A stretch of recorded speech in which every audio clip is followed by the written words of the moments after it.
I was not going to film today and talk about this today until I was ready to go through some arguments and stuff. Um, but good news, Jay did unblock me. I had gotten through to his chat and I said I donated and I was like, hey, like I'll talk about S's energies.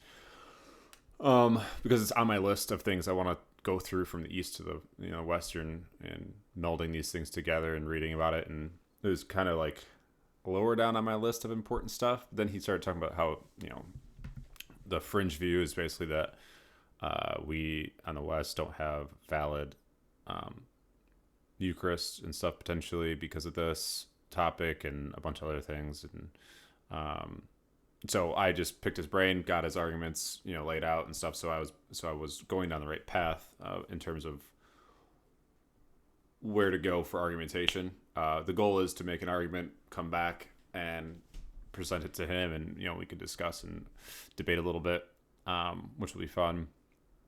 The problem is, I spent the last 12 hours going through all my swipe files of the, because this isn't new. This is something that I studied back in college from different levels of view. So I kind of ignored the Catholic view. I did read some of the East view, but then it was this is like this argument, Essence Energies, is like the Calvinist and Armenian argument on steroids, right?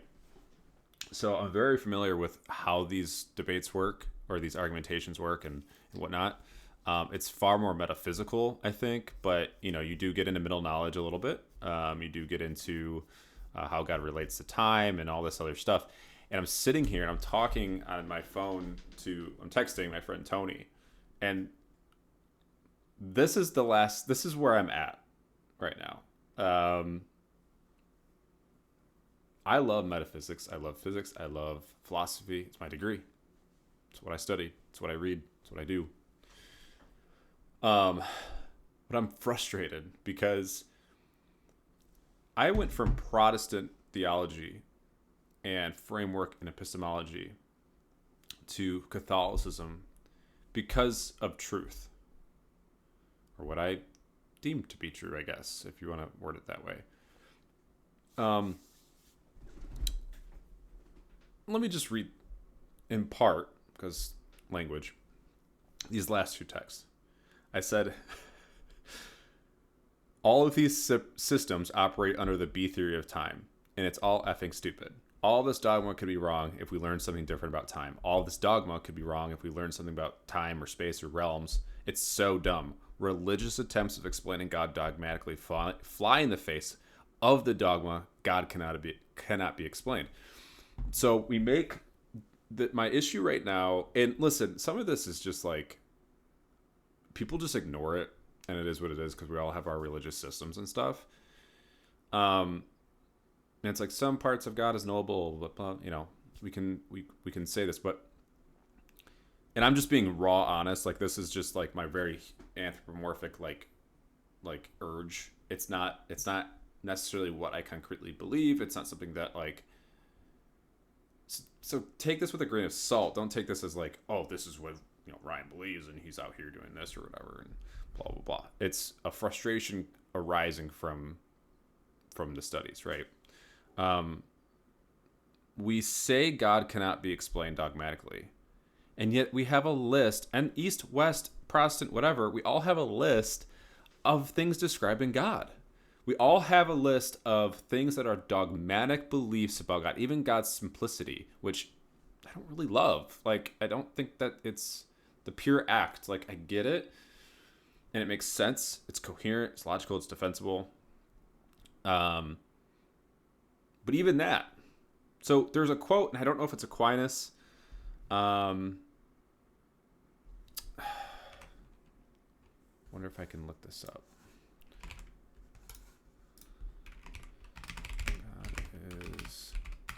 Anything we say that is true of God still falls short of who God is. I think that's the quote. I forget who said it. Shoot. Okay, never mind. We're not going to do that. I think it's Aquinas.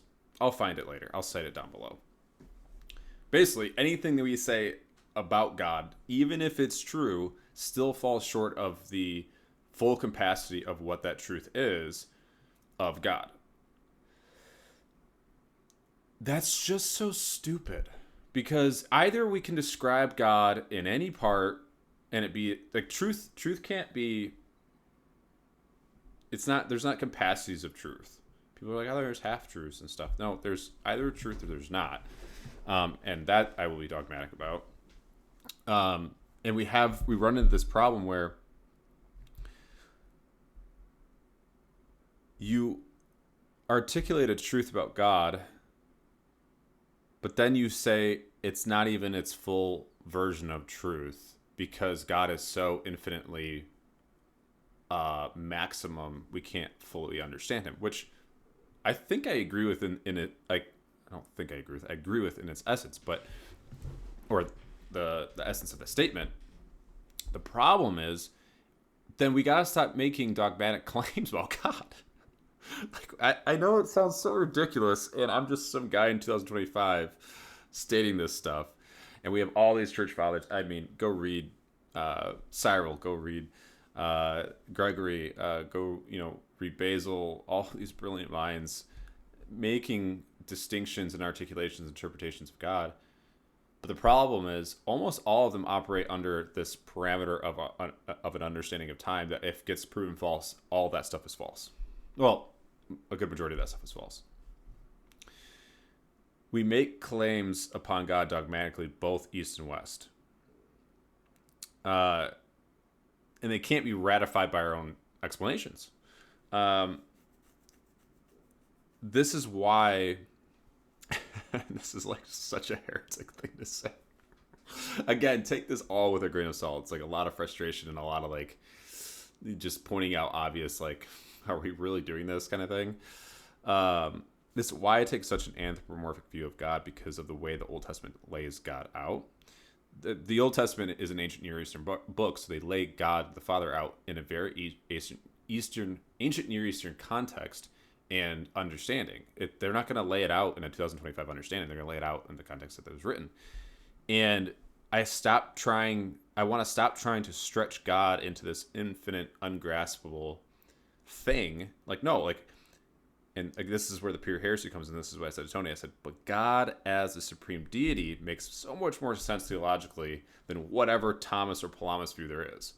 That there are gods and that God is the supreme creator and deity of overall. This very ancient Near East understanding of who God is and God incarnate and all of this other stuff that we think we can articulate and we think that we can know, and we create division over of God's essence and energies and how it's partaking in the divine, overflowing. It's a pure act. It's all this time. Like, this is why just dawning on me, this is probably why Thomas Aquinas was like, I'm done writing because everything I said is so stupid in comparison to who God is.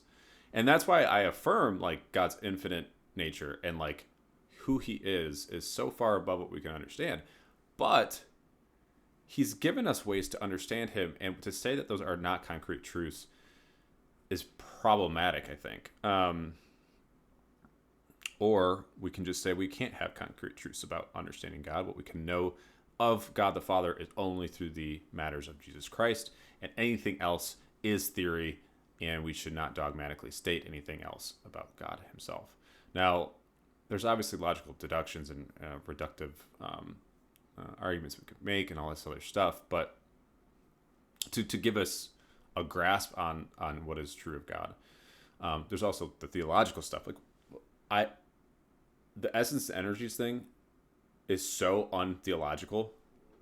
And I don't mean it doesn't have a theological base. I mean, once you get into reading about it and once you get into the arguments about it, there is almost no theology in terms of exposition of the text, biblical theology, so coherent string from Genesis to Revelation. There are nuances of that. Obviously, the text is involved. I'm not saying that. It's a less theological thing and much more metaphysical thing, philosophical thing, which again is theory. So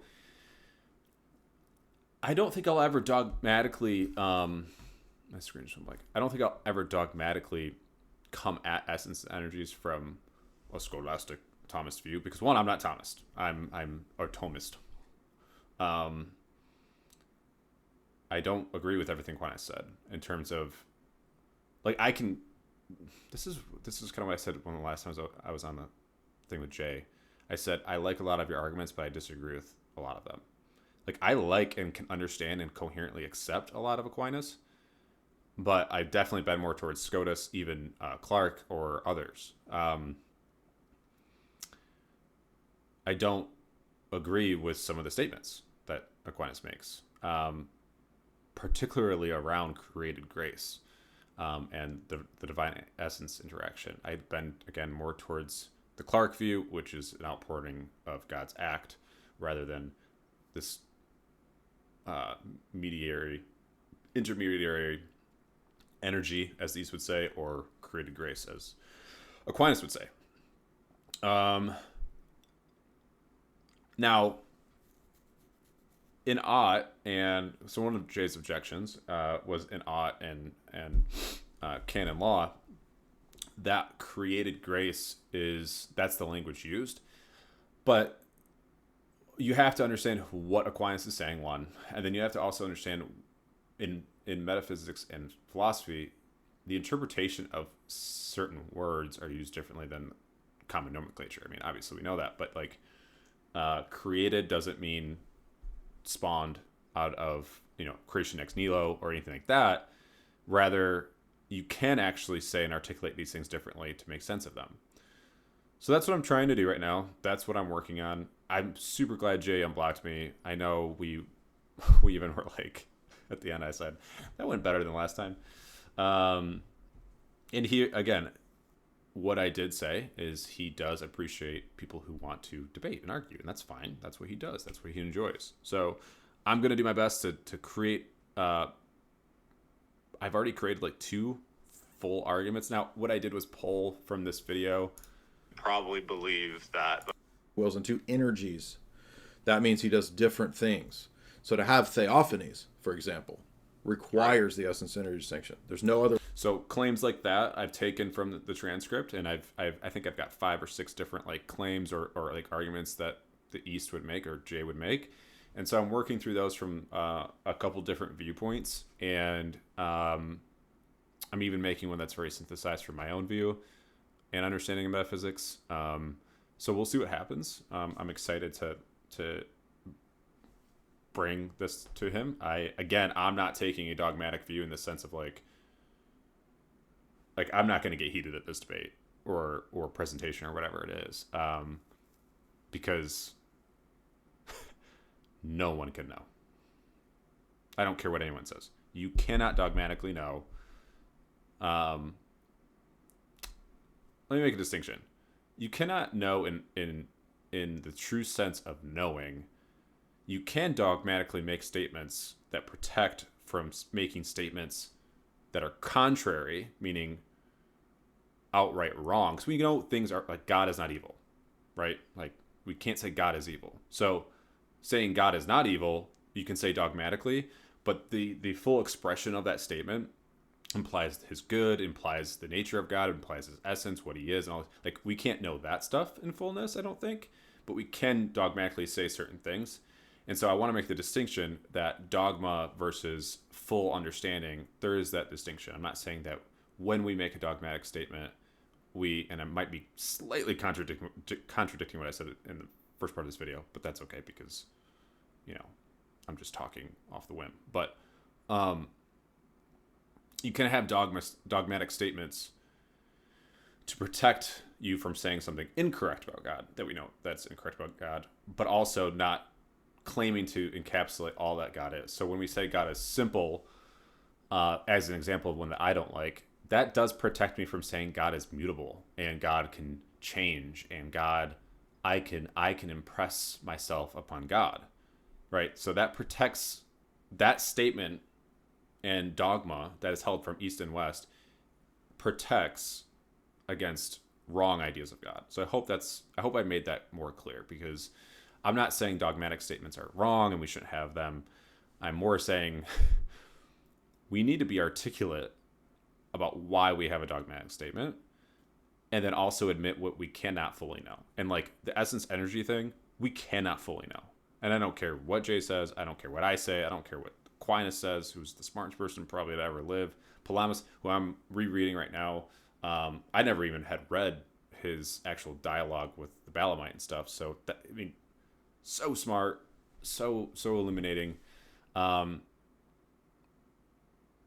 Yeah, there's my rant. There's my ramble. I will make 3, maybe 4 videos, unless I want to do them all in one. No, do 4 different videos. It'll be a very Thomist, Scotus view, going over the objections. It will be then a synthesized view of like Boyer and Clark, where so Boyer specifically is someone who's like, the West got rid of mysticism. I want to reconcile these things. So it's very interesting. It's very underlooked and underappreciated, I think. So a video will be about that. The third one will be my own views. And then the fourth one will be kind of a recap before we kind of go on with Jay. At that point, I hope I kind of like pick one to run with. Because again, we're talking about metaphysics. You can kind of make sense of a lot of different views. Like, again, I disagree with Palamas. But I would never say that his arguments are invalid or stupid or incoherent. Like, that's not true. So there can be good arguments that you disagree with. Okay. I will see you guys in that series, that 3 to 4 video series, going over the frameworks and the objections that I pulled from my conversation with Jay, just as kind of like my own prep, and you guys can dialogue and chime in, all 3 of you, and we'll go from there. Thanks, guys.